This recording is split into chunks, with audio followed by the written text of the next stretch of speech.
Well, welcome everyone this afternoon to our presentation as part of our VinLink webinar series.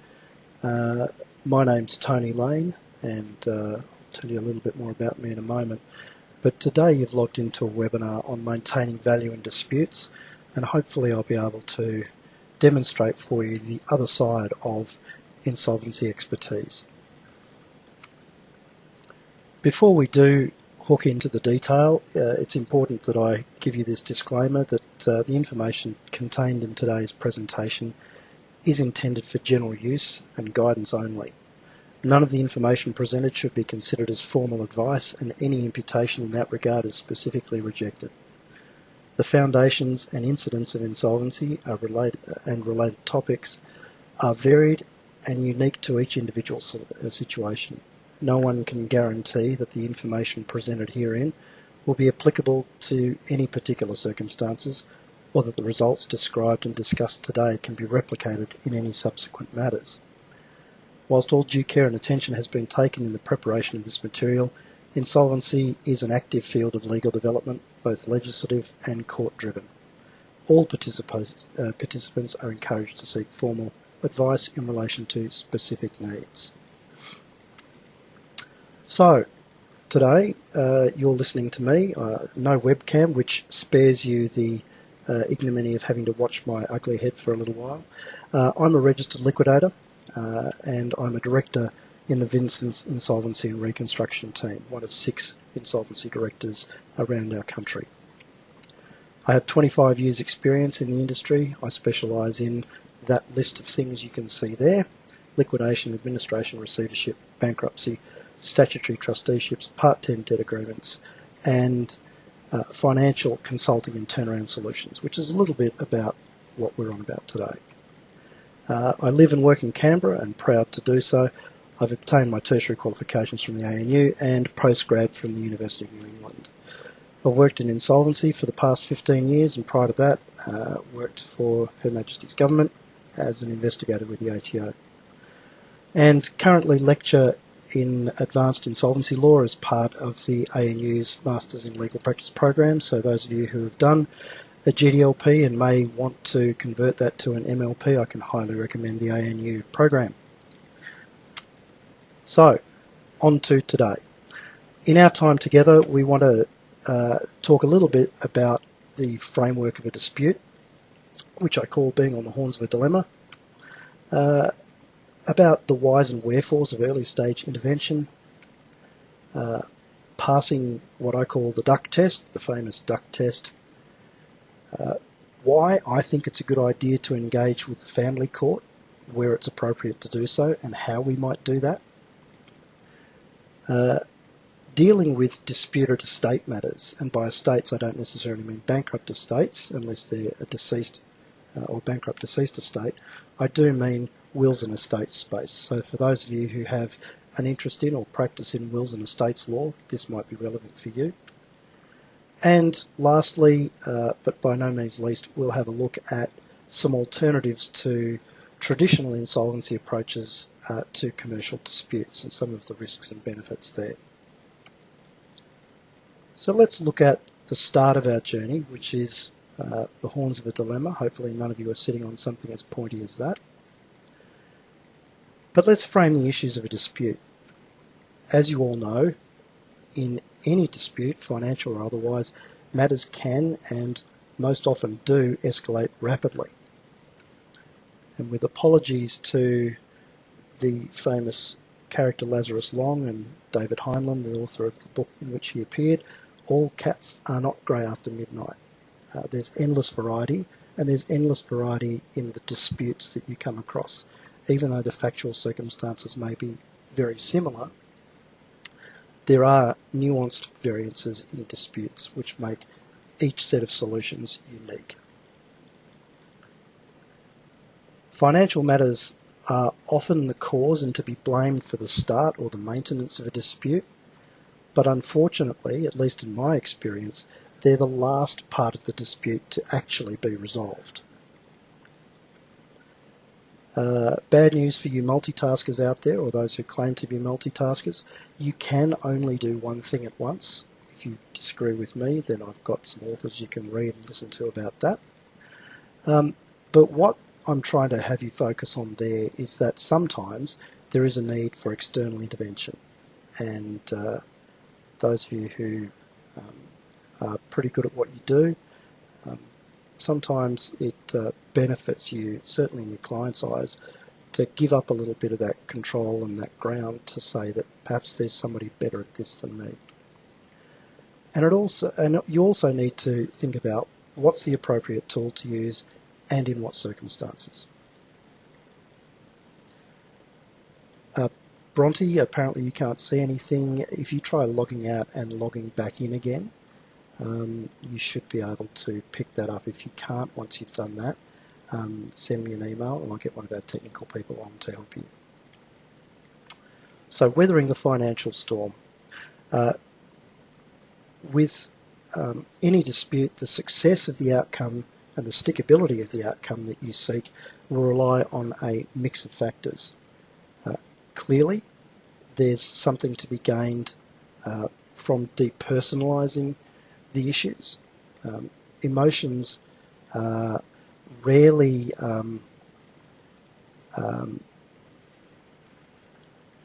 aid the analysis, and so trying to de-escalate the emotional involvement in a dispute is obviously going to be beneficial. To that end, my suggestion to you is that you need to be, or perhaps even hire, someone to be the most emotionally intelligent person in the room.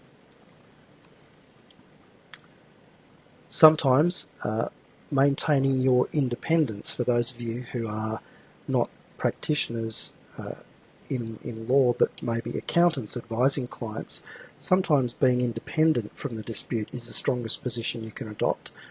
And in those circumstances, you may be better placed trying to find someone to be the bad cop. So let's look at early stage intervention for a moment. When thinking about why we want to get into a dispute early, I'll just pause there. It seems there are a number of you who are trying to see the screen and can't. There are some on-screen options. I'd encourage you to explore those. I have my screen shared at this end, and I think most people are able to see it. So Mike and Warren, again, if you are having difficulty, perhaps try logging back out and in again.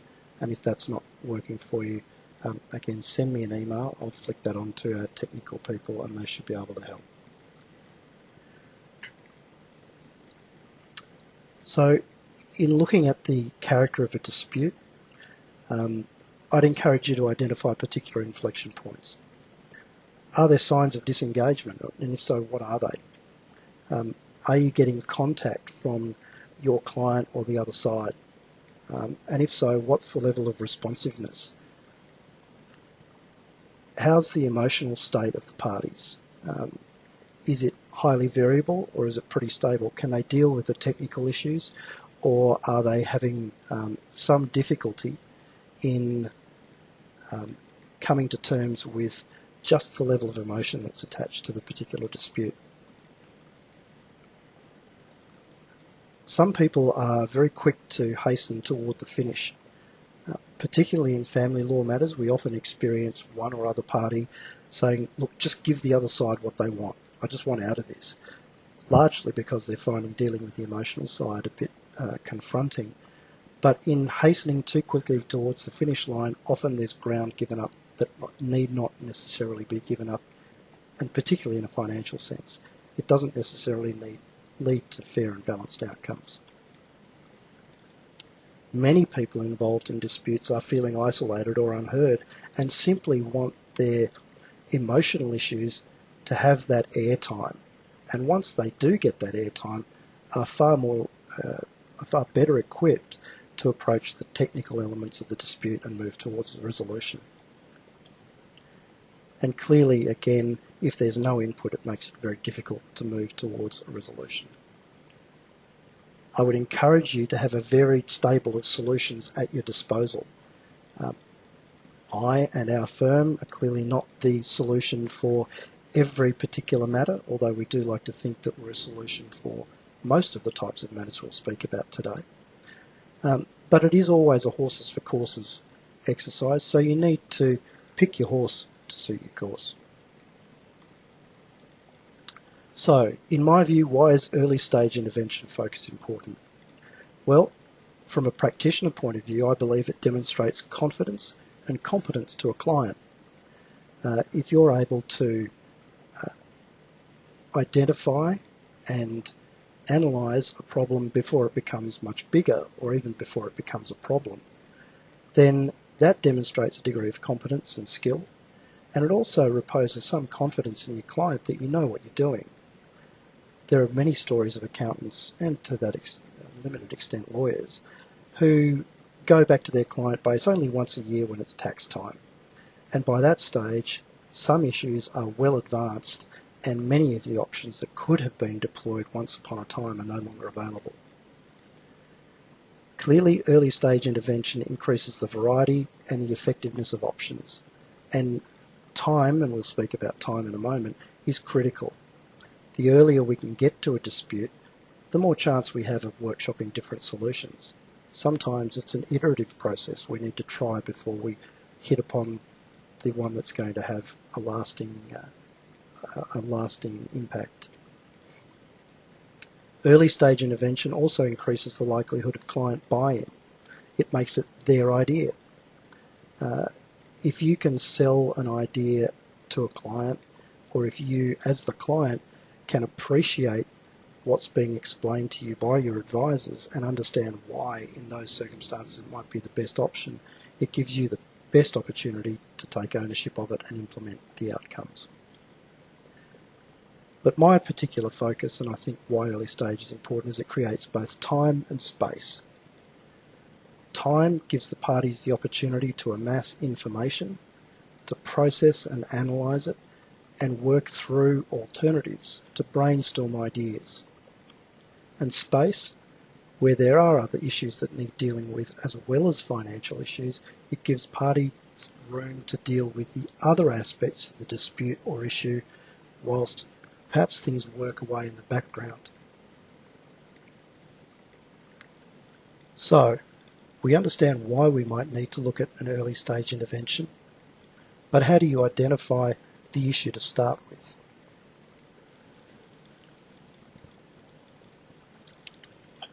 So this is what I and many others like to call the duck test.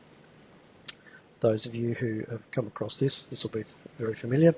If it looks like a duck, swims like a duck, and quacks like a duck, then it's probably a duck. What do I mean by that? Well, I simply mean that if you can identify the hallmarks of a dispute before it arises, or factors that may lead to a dispute, or other scenarios, such as insolvency perhaps, then it makes you far better equipped to think about what solutions might be appropriate.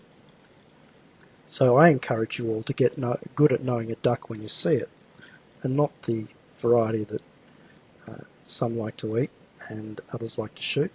I'm talking about our financial duck. So what is it? Well, I would argue it's a set of circumstances where financial risk is high. And by that I mean there's a downside risk of a particular course of action or a lack of course of action. Disengagement of one or other or both parties is also high. Communication is low. There is very little and sometimes no communication between the parties, or if there is communication, it's often filtered through lawyers. Pace towards resolution is low, and aggression is either building or is already high. Now, some of you might say, well, that's pretty obvious. And we can all spot some or all of those indicators if we look hard enough. But I would say you need to be a little bit more analytical about it, and perhaps even apply at least a basic risk analysis approach. Now, today's not about risk analysis. It is about trying to maintain value, but I think risk analysis leads us to that point.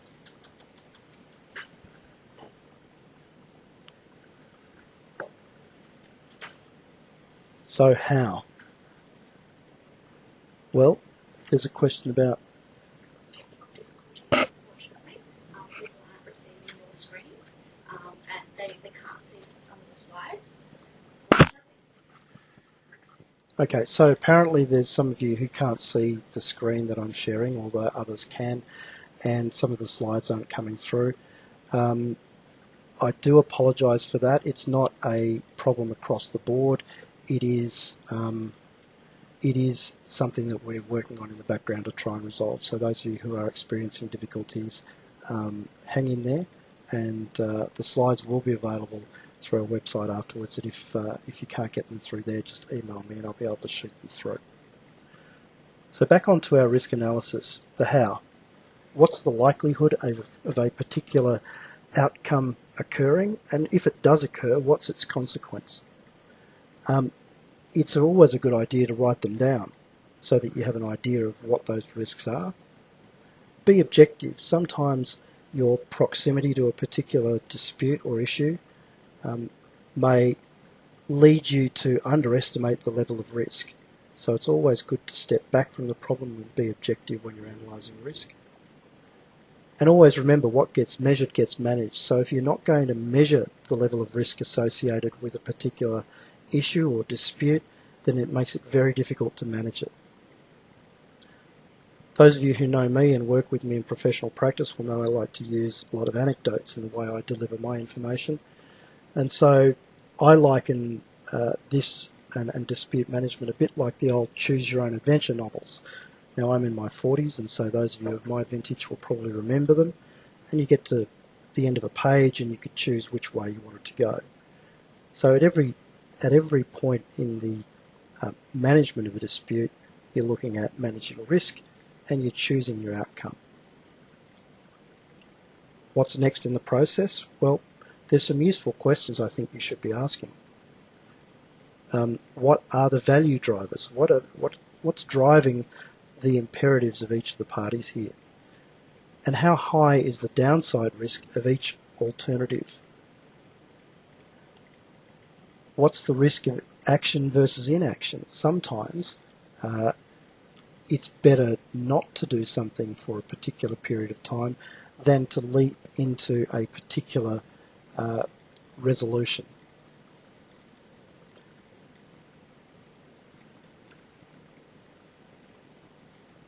There is a question that many often ask.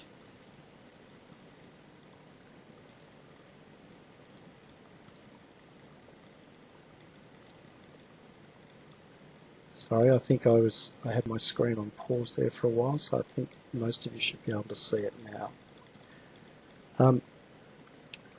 Do many hands make light work, or do too many cooks spoil the broth? Do you bring in a number of people to try and resolve a particular situation, as in a family law collaborative process, which many of you may be familiar with? Or is that just too many people involved in the mix, and do you need less?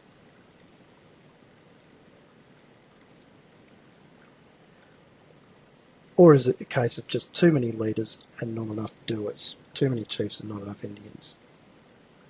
At the end of the day, your objective will define the way in which you'll proceed. So having your objective in mind is clearly the way you should be approaching these types of disputes.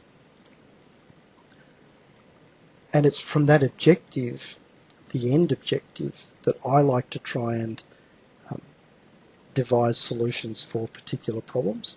And I approach that from a reverse engineering perspective. Any dispute will almost always involve a compromise. Very rare is it that you'll have one or other of the parties get all of the things that they want. And I would argue that approaching a dispute in that way is probably a little antiquated and naive. There always needs to be ground to be given in order to get out of something with the most cost-effective and cost-beneficial outcome. So start from the outcome that you desire and simply, and I don't mean that it's a simple exercise, I mean keep it simple and work backwards. So if we want a separate a successful separation of the parties, and we think about that in any legal context, disputing parties to a will, separating parties in family law, or disputing shareholders or parties to a contract.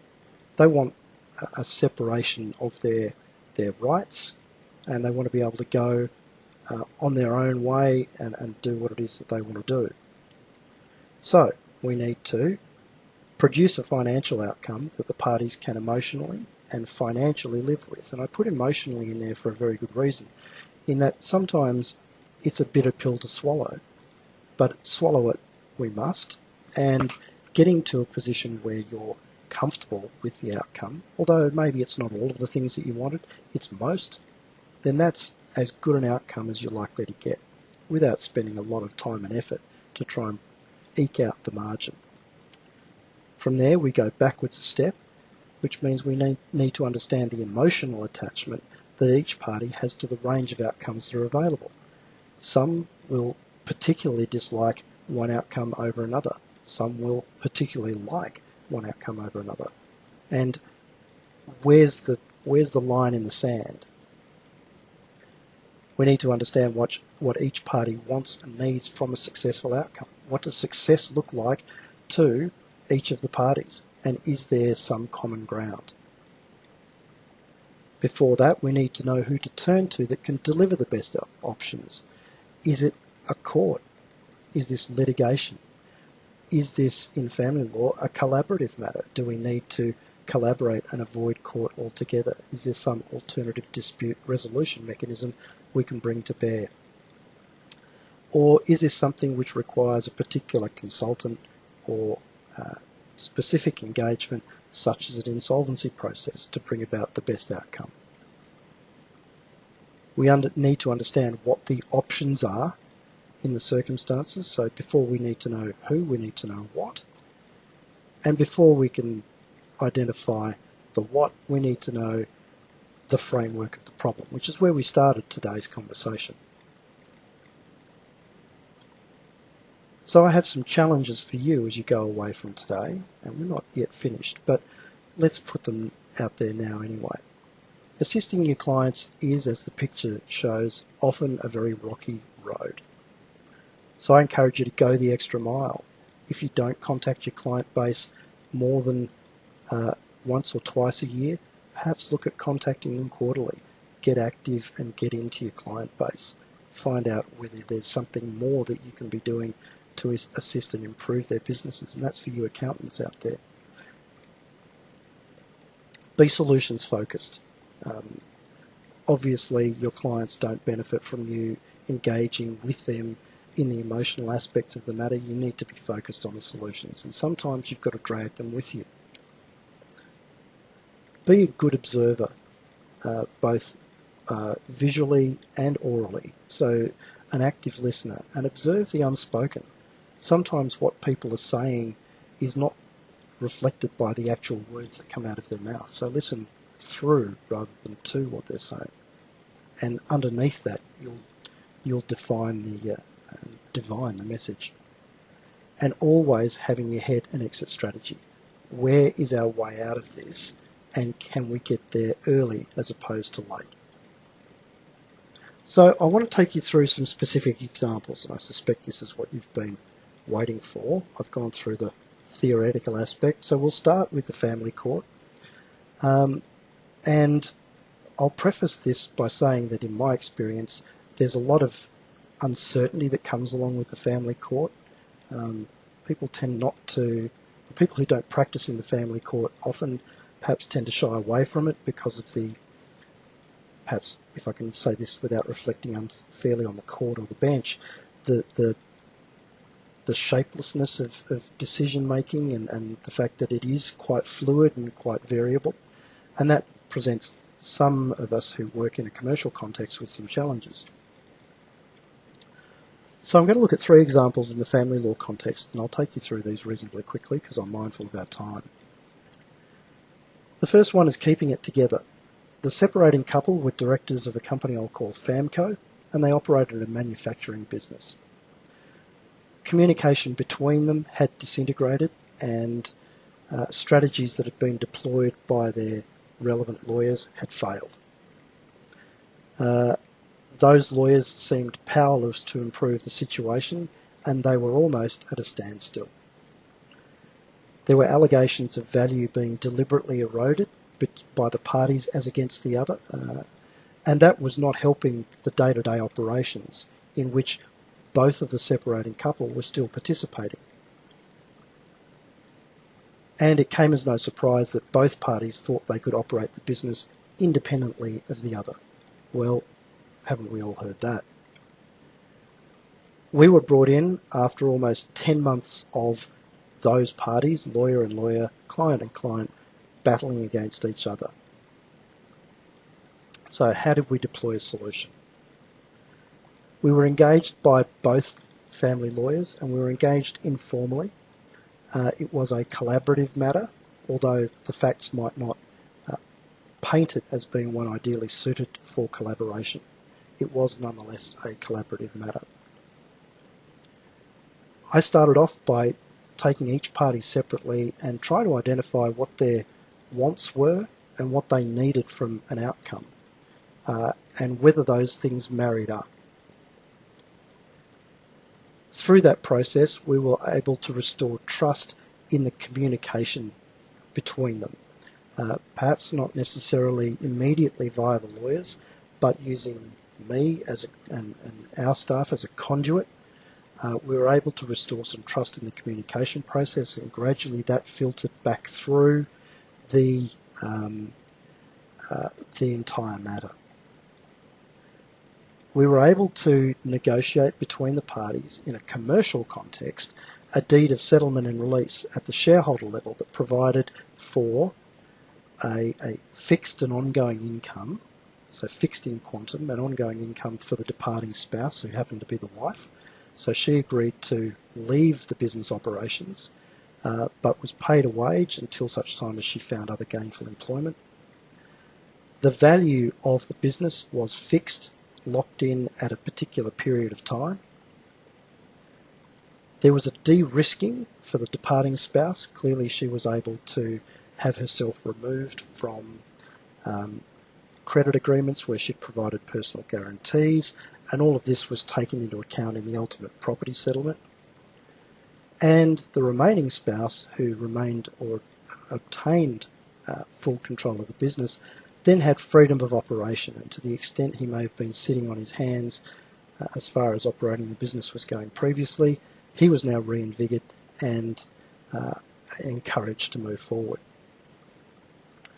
Critically, what that process did was it allowed time to be spent by the parties on working out the other issues in the matter. There were parenting issues, there were other property matters, not just dealing with the business, and separating them from daily engagement through that process of a commercial deed of settlement and release that was held in escrow, pending final orders, was at least enabled them to focus on the remainder of the matter without becoming bogged down in the issues. And again, it provided the space for those parties to resolve those other aspects. Physical separation, so they weren't in each other's face on a daily basis.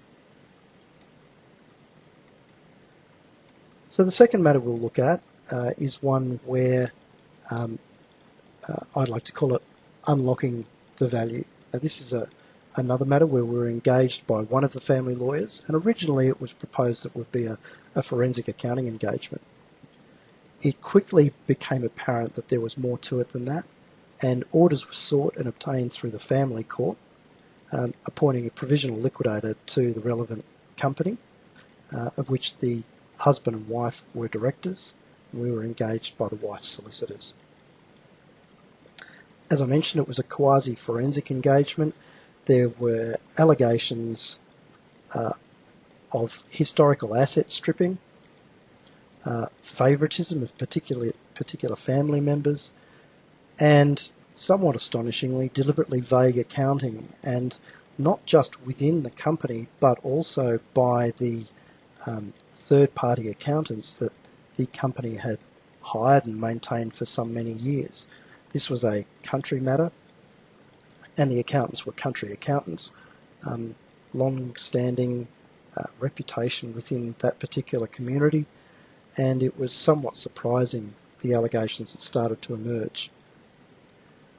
There was a detailed and lengthy forensic investigation, which was partly guided by the family court, and it was undertaken on that basis because there were millions of dollars in assets that were at stake and had a potential to dramatically affect the final property settlement. So the solution?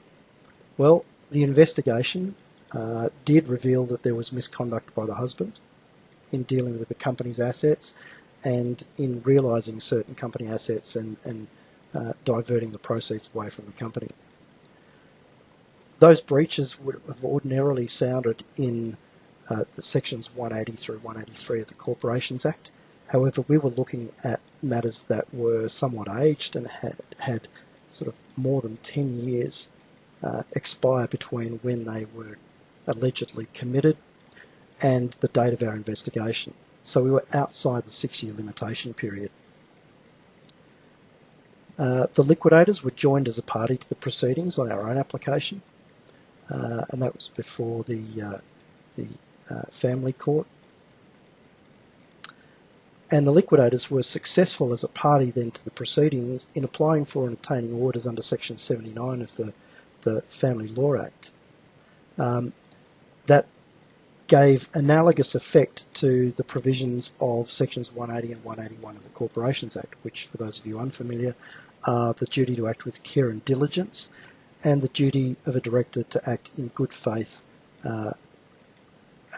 and for a proper purpose in dealing with the company. And further to that, there were orders obtained under Section 79 and Section 90AE regarding direction of proceeds on the ultimate property settlement toward the winding up. So where there was going to be an adjustment, and there was ultimately an adjustment from the wife to the husband, notwithstanding the alleged misconduct, given the husband's misconduct, we were able to successfully put our foot on some of those funds and have them diverted to us before they made it to the husband.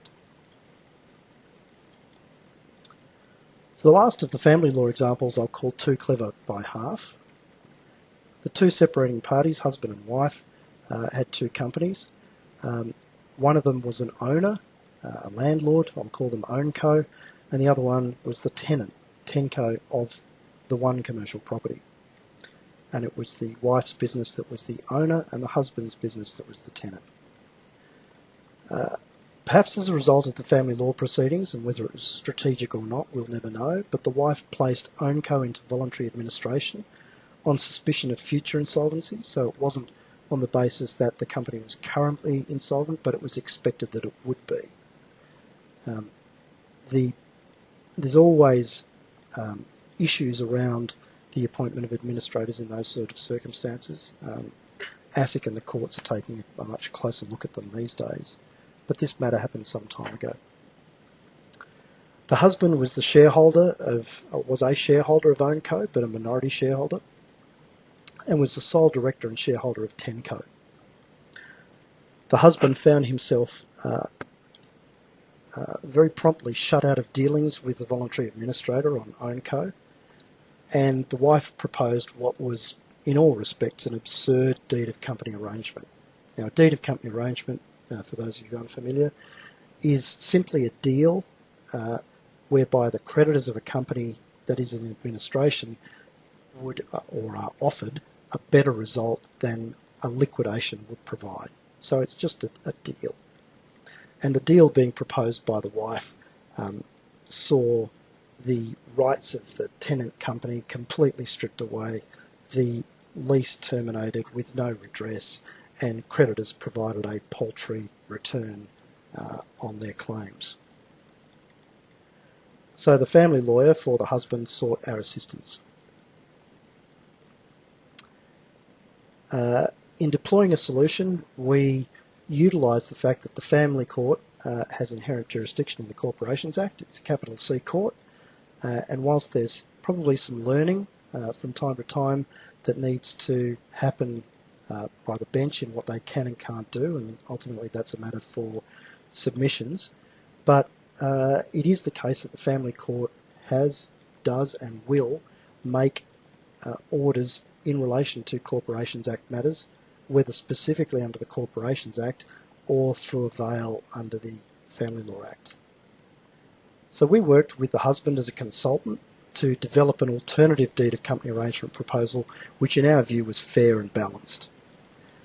We engaged a specialised insolvency counsel to settle the outcome and the proposed orders.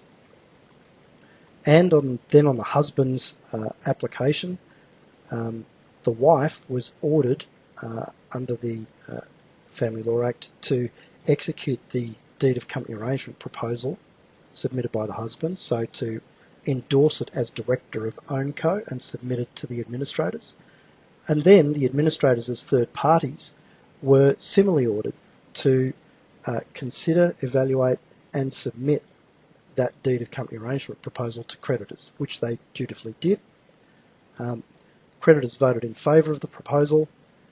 It was successful and saw the rights and income of TenCo preserved. Ultimately, what seemed to be the case is that this matter was designed to try and upset or minimise or unfairly influence the balance of the property settlement in the family law matter. And had it been taken through the commercial courts, it probably would have been looked at as being for an improper purpose. But in this instance, it was probably more expedient, which is an odd term when you associate it with the family court, to use the family law process to bring in a solution. So let's now look at some estate matters, and I liken this to trying to manage the Mary Celeste. So for those of you who don't know the story, Mary Celeste was a brigantine that was found at sea in 1872 under full sail with all of its cargo and supplies intact, but no crew on board, and it was completely abandoned. If you want to look up the story, there's plenty of speculation as to what people think happened to them. But it's now used as a bit of a euphemism for something that's directionless, a rudderless or directionless ship. In a corporate context, we think of these things as companies or corporate vehicles that are without any control. So a matter came to us which was a corporate trustee as trustee for a unit trust, and the unit trust had been established to develop property into a resort, and many units were issued. It turned out that it was actually an unregistered managed investment scheme, but more about that later. The sole director and sole shareholder of the corporate trustee had died suddenly, but it's fair to say not unexpectedly. His illness was well known by many of the investors, but nobody had taken any steps to protect the situation. The corporate trustee held the relevant land on behalf of the unit trust. However, it was immediately apparent that the solicitors acting for the estate of the deceased director and shareholder were unaware of the consequences that the vesting of that share in the estate would have and how to go about dealing with it. So we received an approach from a unit holder and worked with that unit holder and solicitors to bring about an urgent application for the appointment of a provisional liquidator to the corporate trustee, and very importantly, as receivers and managers of the unit trust. Now, the reason for the appointment over the unit trust will become apparent in a moment. So the solution, the provisional liquidation orders were granted, and that ultimately converted into an official liquidation, a court-based winding up of the company on just and equitable grounds. We were able to, as receivers of the trust, take control of the property and exercise power of sale. For those of you that are keen students of the development of not only commercial and insolvency law, but also trust and equity law, there's a case of the New South Wales Supreme Court in 2016, Independent Contractor Services was one of the parties, and from that case has flowed a line of authority, which I won't bore you with all of the detail now, you can look it up, but effectively it requires separate control over trust assets and a separate distribution regime of trust assets where there's a corporate trustee. So a liquidation of a corporate trustee does not of itself entitle the liquidators of that corporate trustee to the trust assets, and it doesn't entitle them to utilise the Corporations Act in distributing those assets. There were competing priorities in our matter between unit holders who had actually paid cash for their units as against unit holders who had been issued them in kind. And the claimant classes between unit holders had to be distinguished, and that distinguishment was ratified on our application by the ACT Supreme Court. It was also held that the liquidators were entitled to an indemnity and an equitable lien for their remuneration. Following that, though, the balance of the sale proceeds of the land were distributed notionally, because we were both liquidators and receivers, to the receivers of the trust, who then managed the distribution of those funds to the unit holders based on those classes that were set out by the court.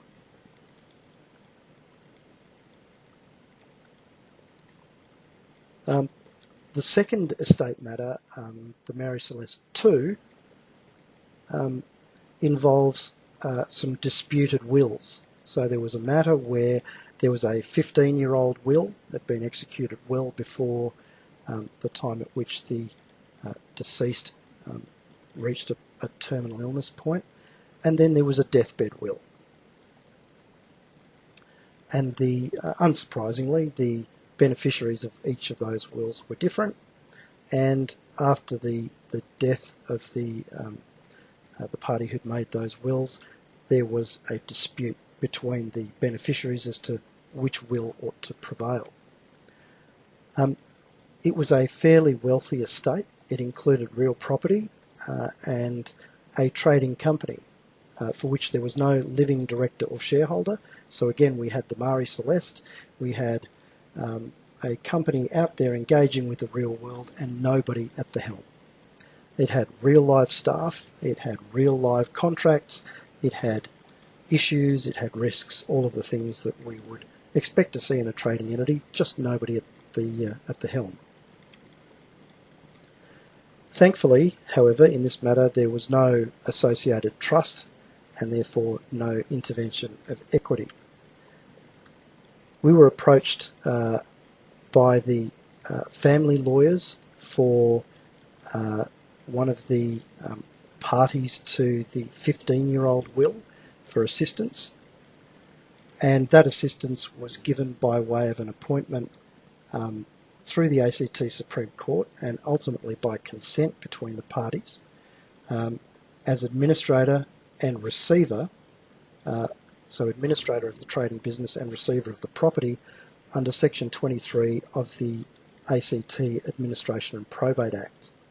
Now there are some analogous provisions in different state jurisdictions. This is a state-based legislation, so you'll need to check the provisions of the relevant legislation in your state to make sure that those provisions are available. Alternatively, if there's no specific provision in the relevant legislation, there is the inherent jurisdiction of the State Supreme Court to intervene in these matters with the appointment of a receiver.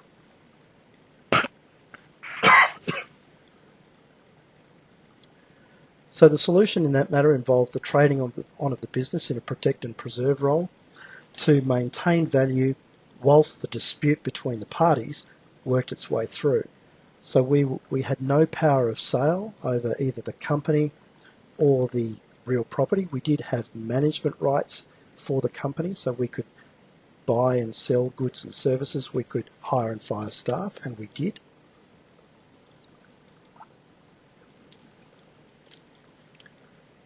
We maintained the real property. We put in place some business improvement measures, so we brought in a new bookkeeper, we established some new controls and systems, we shored up the employee arrangements.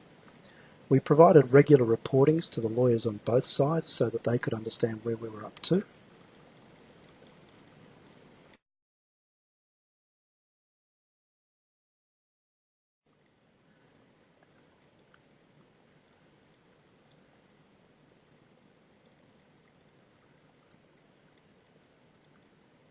Pardon me. And given our trade-on experience, and insolvency practitioners are perhaps best placed, if not uniquely placed, to devolve these solutions, because we do trading engagements all the time, we felt we were best placed to provide that skill set in a cost-effective way.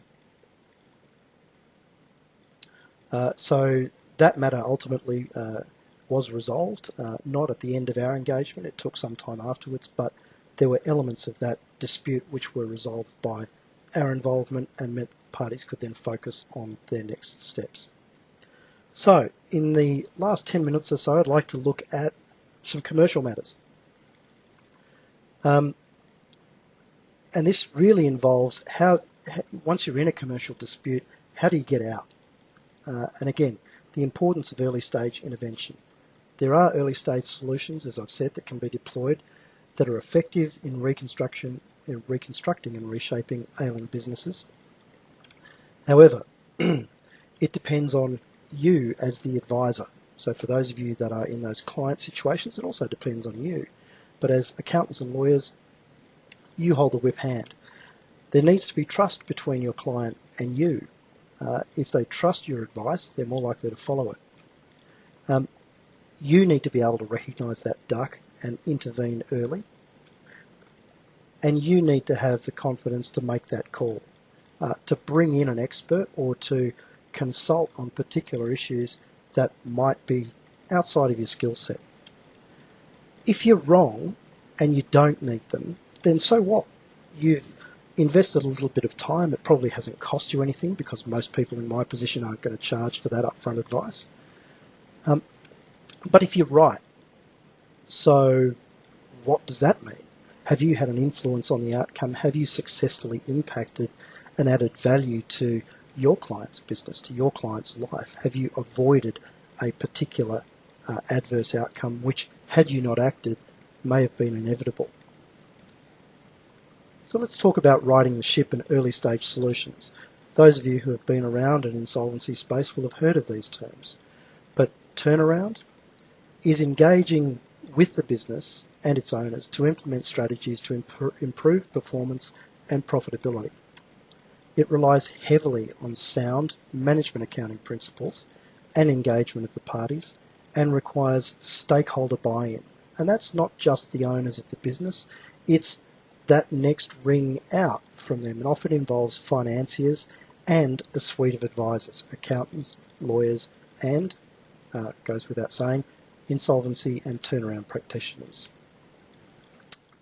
Workout, again engaging with the business owners to effectively run a quasi-winding up, either for whole or part of a business. It could be a structured wind down of operations, either as a solvent or an insolvent matter, without the formality of those particular appointments under the Corporations Act. And there may be very, very good contractual reasons why you wouldn't want to have a formal solvency event. And it could involve a transition of ownership between generations or to new owners, which have particular tax effects. So we need to be careful about how we manage that. Or it might be a gradual exit of a particular part of the business by various means. And again, it requires significant stakeholder buy-in. And sometimes that communication process is the hardest part to run. So let's look at reshaping disputes. Shareholder disputes come in many varied forms, and often they're as a result of a lack of conscious thought about how their relationship will end. There are a number of ways that I think you can run shareholder disputes to ground, and two examples I want to cover are using members' voluntary liquidations. The advantage is fixed cost, where the practitioner will come to the party and bear some of the risk. And again, that provides time and space for the shareholders of the company to separate their interests. And effective use of voluntary administration. When I say effective, it's using Part 5.3a of the Corporations Act for what it was designed for, not what it has become, which seems to be a quasi-winding up. We simply put a company into VA because we don't have the shareholders agreeing. But where we have one director who can exercise unilateral control, well, we can get it into a voluntary administration, and once we're there, the winding up simply follows. Where there is capacity for shareholder agreement, although it may not exist at the moment, if there is assessed to be a capacity for an agreement to be reached, then a voluntary administration may well be appropriate. It can result in a matter being solvent as opposed to entering into a deed of company arrangement. And you can utilise agreements at a shareholder level to resolve any solvency impasse, and I'll explain that in a moment. So one example, a construction industry matter. A company in the construction industry with one director who was also the minority shareholder and with another party as the majority shareholder. The majority were threatening meetings of the company to oust the director and to reconstitute the company's shareholding due to disagreements over work and funding arrangements. The majority shareholder was actually the funder of some of the company's capital. The director had ceased the company's operations as a result of the dispute, and the staff had been stood down, and a funding crisis for the company was imminent. So, what should the director consider? Legal action or another alternative? Well, thankfully they came to us before they did either, and they could have pursued a court application. The cost of that, conservatively assessed to be $35,000 plus. The time, many months, and once you're in it, you're locked into the process because there's costs if you exit. The basis of the application would be a just and equitable one, or perhaps an oppression of the minority, but there was certainly a defence that was going to be mounted against that, and a strong one. The court process itself was uncertain. There was no guarantee of an outcome, and there was no guarantee that the extraneous information, which may not have been admissible in the court process, would have been taken into account. There may have been an urgent injunction required in respect of the meetings that the other shareholders were proposing to hold. Would the company be wound up anyway? Well, perhaps. There was no guarantee that the court process was going to end before the financial crisis became overwhelming. And was personal bankruptcy a risk for the director? Well, it was certainly an each-way bet. But what were the other effects of that process on the health of the director, his marriage, his kids and his lifestyle? And what was to become of the shareholders? So we proposed the question, well, what about a voluntary administration? What would that look like? The cost? Well, we proposed to fix the cost. $30,000 fixed plus GST. Who was going to bear that cost? Well, ultimately it ended up being the majority shareholder. But in fixing our costs, we as the insolvency practitioner took on part of the risk. And we're prepared to do that in certain circumstances, where it makes sense to do it. Was there a deed of company arrangement going to be proposed? Well, in my view, there was no need, because the shareholders were capable of an agreement. We just had to find out on what terms. So a shareholder level agreement to guarantee the solvency of the company was always inevitable. Was there going to be an insolvent trading claim? Well, without a liquidation, there's no such claim. Was there a risk of personal bankruptcy? Unless the whole deal fell apart, there wasn't. And so we again preserved the director's interests. The time, and this is where we thought we'd kicked some serious goals, from the date of appointment to the date upon which the company was returned to the director, the new director, as solvent, was 26 days. All of the creditors of the company were managed through a structured communication process through our office throughout the process, and they stayed with the company because they understood what was going on. And the other effects, well, there was less stress. The director was able to start preparing for the rest of his life. The other shareholders could start rebuilding their respect with the company and the company's creditors and the builders that were involved in that particular situation. And to their credit, they took ownership of the situation, not just the company outright, but they owned the outcome, they took control, they had to part with some money.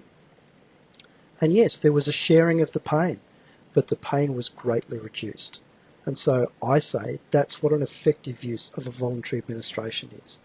Now, for those of you who deal with other insolvency practitioners, it might be worthwhile asking, when was the last time did they run a voluntary administration that came out solvent?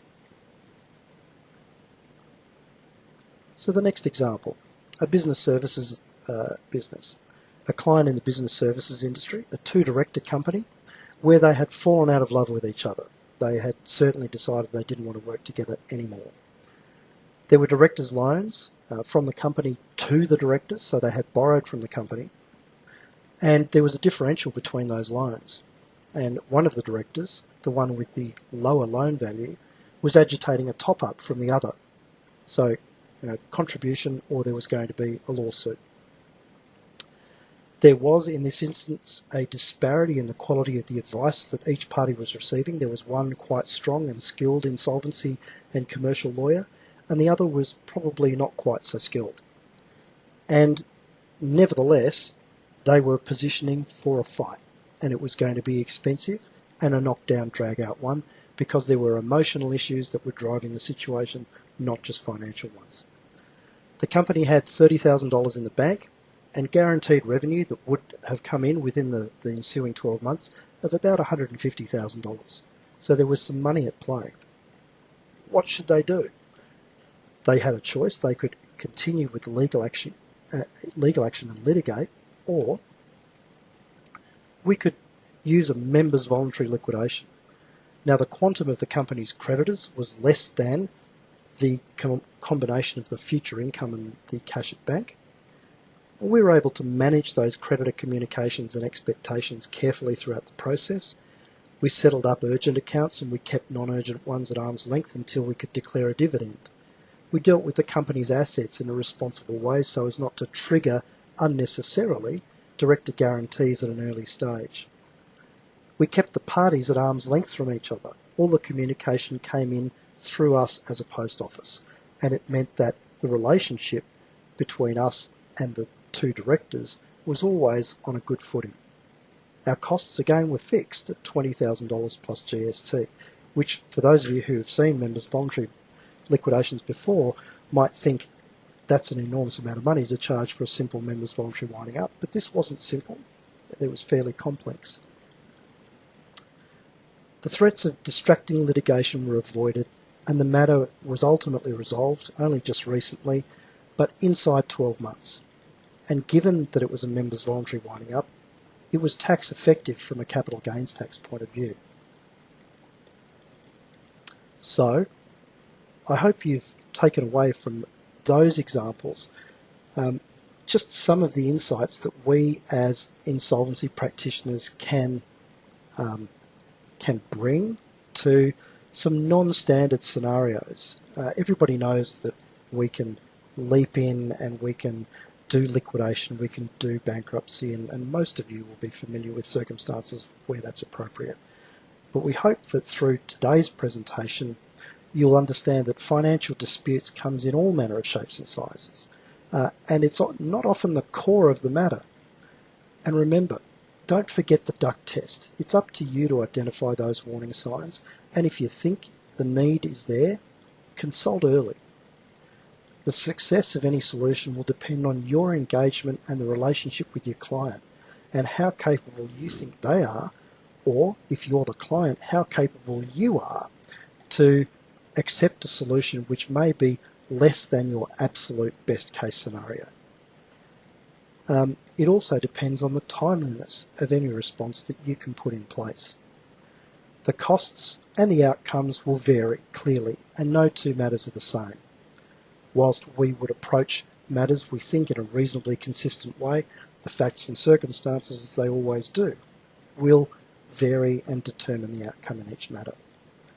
However, no matter how hard you or we try, sometimes people just don't want to be helped. And sometimes, even if they do, our best attempts don't work. And that's nobody's fault, that's just life.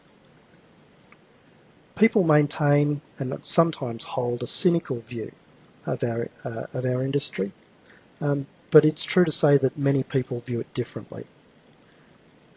And I guess what we'd like you to be emerging from today's presentation is part of that good news story.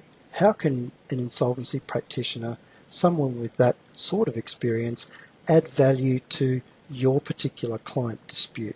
Whether you're a lawyer that practices in litigation, in family law, in wills and estates, whether you're an accountant who has a client going through a particular set of circumstances that falls within one of those categories, or whether you're in commerce and you're engaged in dispute and resolution as part of your commercial enterprise, whether you want to be there or not, or whether you've just got an interest in the field. We'd like you to be an advocate for us and to try us in some of these circumstances and see whether that's something that will work for you and your clients in your situation. So with that said, and apologies again for some of the technical issues we experienced earlier on. It seems as though they resolved themselves, probably not before about halfway through, so I do again apologise for that. We'd like to thank you for your time. You'll see on screen my email address there. It's tlane, T-L-A-N-E, at vincents.com.au. Or if you do need to contact me, you can contact us through the Vincents website at www.vincents.com.au by searching our experts. Or you've got my direct line there, which is in Canberra, 6274 3402. If anybody has any particular matters that they'd like to discuss, I'd encourage you to get in contact with me via email or by phone. If there's any feedback on today's presentation that you'd like to provide, I'm happy if you want to ring me or provide it via email, or just provide it through the Vincents website. Thank you again for your participation today. We do hope you've obtained some value from it, and we look forward to you joining us for the next instalment of our Vincents VinLink webinar series. Thank you again for your time.